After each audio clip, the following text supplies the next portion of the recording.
ونعوذ بالله من شرور أنفسنا ومن سيئات أعمالنا من يهده الله فلا مضل له ومن يضلله فلا هادي له ونشهد أن لا إله إلا الله وحده لا شريك له ونشهد أن محمدا عبده ورسوله أما بعد فأعوذ بالله من الشيطان الرجيم بسم الله الرحمن الرحيم هو الذي أرسل رسوله بالهدى ودين الحق ليظهره على الدين كله ولو كره المشركون صدق الله العظيم. قدرمن مسلمانانو، الله رب العالمين نبی کریم صلی الله علیه وسلم د ټولو انبیاو اخیری پیغمبر ګرځولې دي او نبی کریم صلی الله علیه وسلم باندې الله رب العالمین د انبیاو سلسله ختم کړې ده او د نور انبیاو په مقابله کې د نبی کریم صلی الله علیه وسلم فضیلت هغه سیوا کړې ده او د فضیلت د سیوا کېدو وجه دا ده چې الله رب العالمین د قیامت پورې د ټولو انسانانو لپاره یو دین یعنی دین اسلام هغه خوښ کړی دی او د ټولې دنیا لپاره د نبی کریم صلی الله علیه وسلم نواله تر د قیامت پورې د ټولې دنیا لپاره الله رب العالمین کامل هدایت د نبی کریم صلی الله علیه وسلم د سنتونو د احادیثو او د قرآنی آیاتونو په شکل کې را لېږلی دی. په دې خبرو زمونږ او ستاسو ایمان دی چې د نبی کریم صلی الله علیه وسلم نه پس بل پیغمبر راتلونکی نشته. نبی کریم صلی الله علیه وسلم رسول دی او نبی دی د ټولې دنیا لپاره کافة للناس بشیرا و نذیرا، صرف د عربو لپاره نه، صرف د جزیرة العرب لپاره نه، بلکې د ټولې دنیا د انسانانو لپاره. او چې څنګه د ټولې دنیا د انسانانو لپاره نبی کریم صلی الله علیه وسلم رسول دی، نو دغه رنګې د نبی کریم صلی الله علیه وسلم دین د ټولې دنیا لپاره یو نمونه حیات دی. یعنی د نبی کریم صلی الله علیه وسلم دین هغه په دنیا کې خورول او د نبی کریم صلی الله علیه وسلم او د هغې شریعت په دنیا کې نافذ کول دا د هر مسلمان ذمہ داری ده او دا ذمہ داری د صرف د عالمانو یا صرف د دینی خلکو نه، بلکې دا د ټولې دنیا د انسانانو بلکې خصوصا د مسلمانانو دا ذمہ داری ده چې د نبی کریم صلی الله علیه وسلم وروړل شوی دین په خپل ځان کې هم راولي او په ټوله دنیا یې به طور قانون نافذ کړي. او دا وعده الله رب العالمین نبی کریم صلی الله علیه وسلم سره کړې ده. نبی کریم صلی الله علیه وسلم ته الله پاک قرآن ورکړی دی او دا قرآن د حفاظت ذمہ داری الله په خپل اغشته ده. انا نحن نزلنا الذکر وانا له لحافظون، وی دا قرآن دا ذکر دا نصیحت دا مونږ نازل کړی دی او الله پاک وی د دې به مونږ حفاظت کوو. نو دغه رنګې دا دین الله رب العالمین پوره کړی دی نبی علیہ السلام لا او د دې دین حفاظت او په ټول دنیا باندې خورول هم دا چې کوم دی دا د الله رب العالمین په قدرت سره وکړي. اليوم اکملت لكم دینکم واتممت علیکم نعمتي ورضیت لكم الاسلام دینا. الله په دې آیات کې فرمایي دا په حجۃ الوداع کې چې کله نبی کریم صلی الله علیه وسلم خپل آخري خطبه ارشاد فرمایله، نو په هغې کې نبی کریم صلی الله علیه وسلم باندې دا آیات نازل شو چې په دې ورځ باندې ما تاسو دپاره دین هغه مکمل کو، اکملت لکم دینکم، ستاسو دپاره ما دین مکمل کو. دین دا د مونځ، د روجې، د حج او د زکات او د تسبو یا د ګیرې نوم نه دی. عزتمندو دین نوم دی د پوره نظام حیات، د پوره نظام حیات د بدلولو نوم دین دی. اليوم اکملت لکم دینکم، یعنی کله چې قرآن هغه به طور قانون نافذ شي په ټوله دنیا، نو دا دین دی. بسم الله الرحمن واتممت علیکم نعمتي ورضیت لكم الاسلام دینا او ما تا باندې خپل نعمت پوره کو او تاسو د پاره ما اسلام دا دین جوړ کو چې بده بتاسو خپل ژوندۍ تیروي او د دې ذمہ داری الله رب العالمین خپل غشت ده. الله رب العالمین فرمایي والذي ارسل رسوله بالهدى ودين الحق ليظهره على الدين كله. وی الله نبی کریم صلی الله علیه وسلم رسول را لېږلی دی او هدایت یعنی قرآن مجید ولا ورکړی دی او دا قرآن د دې دپاره ورکړی دی چې لیظهره علی الدین کلی چې د اسلام مقابله کې چې نور څومره ادیان دي په هغه ټولو ادیانو باندې د اسلام دا دین غالب شي. یعنی د اسلام مقابله کې نور دینونه یعنی عیسائیت یا یهودیت یا بودمت یا جین مت یا هندو مت نور څومره ادیان چې دي نو هغه به طور قانون هغه نه نافذ کیږي. د نفاذ اختیار به صرف او صرف اسلام ته وي.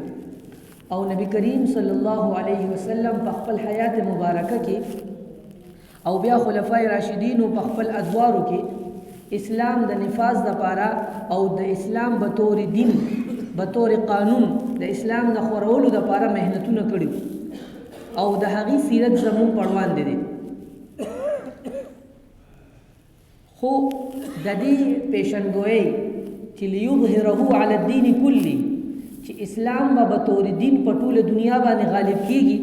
نو د دې آیات په باره کې اکثر محدثین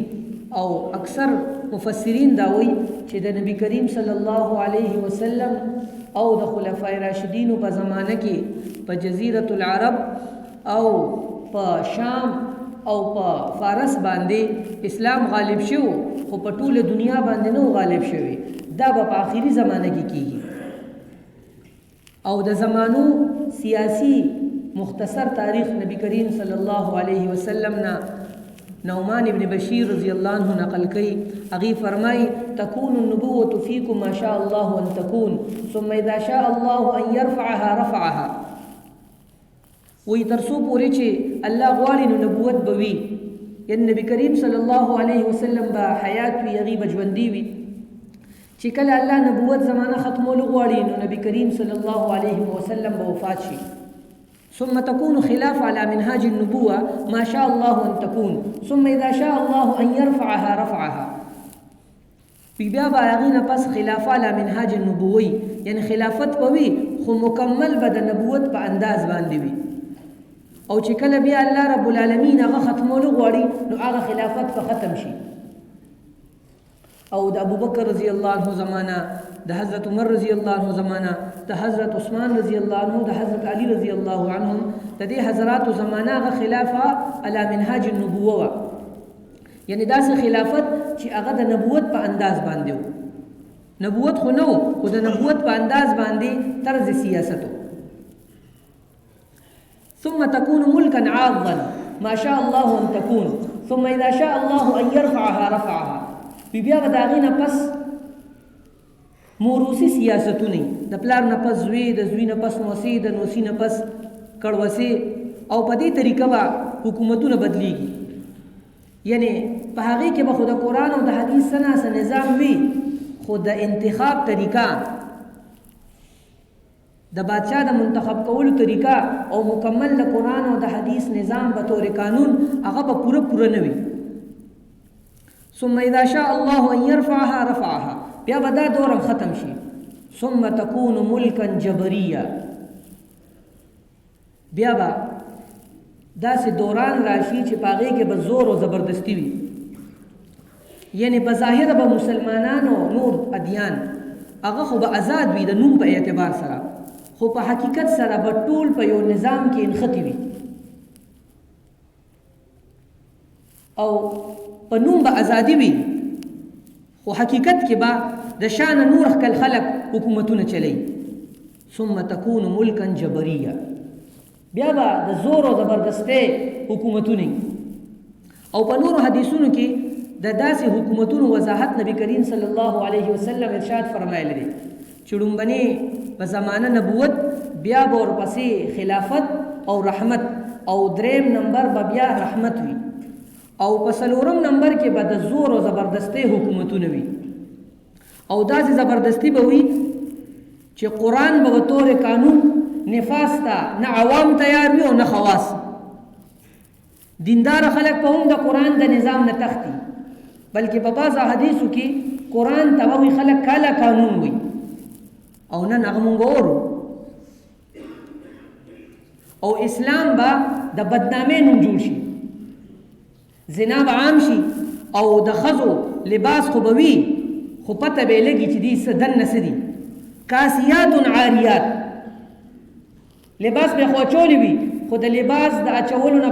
باوجود عاری به وي بربند به وي او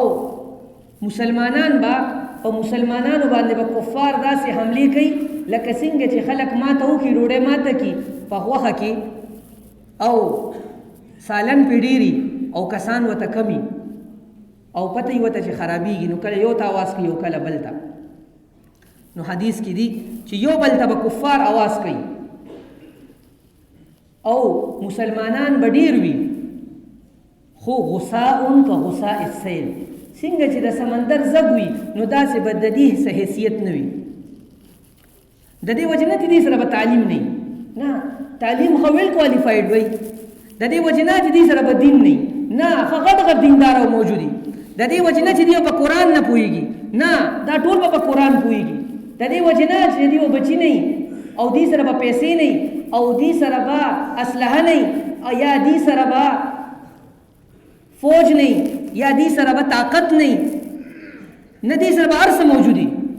خو د دې باوجود د مسلمان حیثیت په غصاء کا غصاء السیل د سمندر د زق پشان اس حیثیت پہ نہیں اولی نبی کریم صلی اللہ علیہ وسلم فرمائے حب الدنیا و کراہیت الموت دنیا سره به محبتی د دې پړی اړه با اسلام وی خو بطور عقیده بطور ایمان اسلام به د دې رګونو ته نه کوشوي چې د اسلام لپاره خپل بال بچ پر خودل د اسلام لپاره د خپل معاشري بایکاټ کول د اسلام لپاره دیندار خلکو سره ناسته د قرآن زده کول او په معاشره کې عام کول او د الله لپاره محبت ساتل او د الله لپاره بغض ساتل